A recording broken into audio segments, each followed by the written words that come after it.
I can say this, and you can see if there's more detail you want to go into, but I'll say that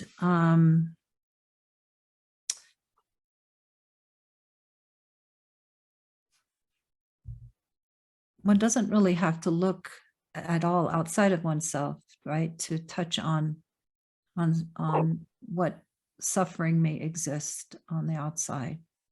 One doesn't have to look far because we ourselves contain the suffering.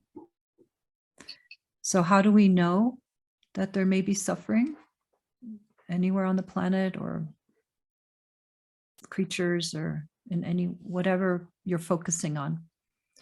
It would be because it's tapping into the umbilical cord, is that it's coming, that the suffering is known here, right?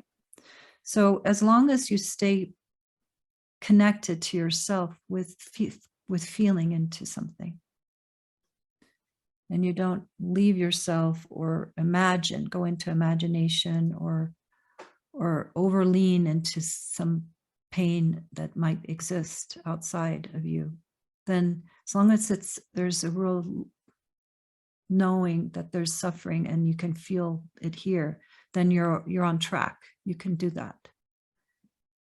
But a lot of people, and I'm not saying you're doing this, will say, oh, the earth is suffering so much and the people suffer and da da da da.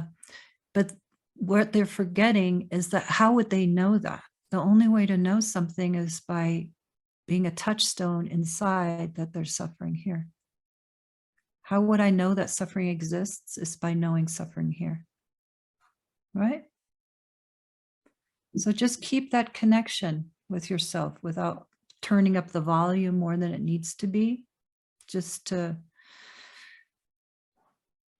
just be true to you. Like, I know that I hurt physically when I get hit. I know I hurt emotionally when my feelings are hurt. I know that there are wounds here. I know that I can suffer psychologically. Things have taken place that hurt. And that is your empathy. That's how you have empathy, is through your own body and your own wisdom and your own knowing. That's how your own pain can be turned into something that becomes compassion, real compassion, not as an idea, but as a real understanding. Not from the outside, but from the inside. Does that make sense? Yeah, it's definitely touching on exactly what I'm talking about, because it's like how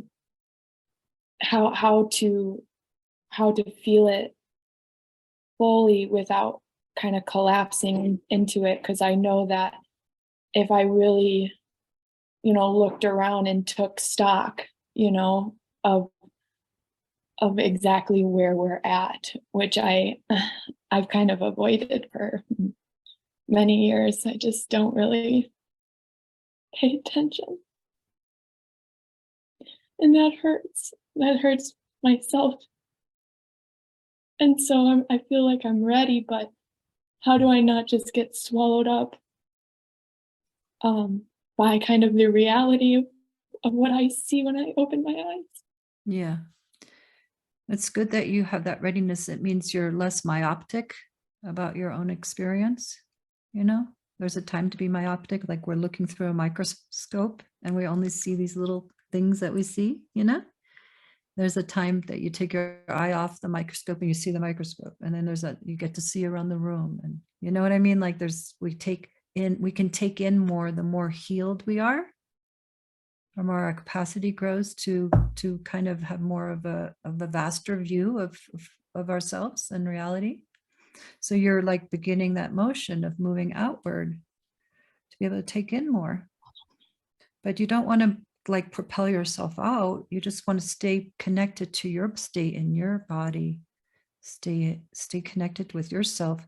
Know that you know suffering because you still contain suffering inside, and just be with that. And you can still see, like, oh, there's suffering, that hurts, that's sad, but try to stay with yourself and don't take in more than you can. Okay? Yeah. Yeah. That's Always come back to yourself and re-enter your body and okay, resource yourself.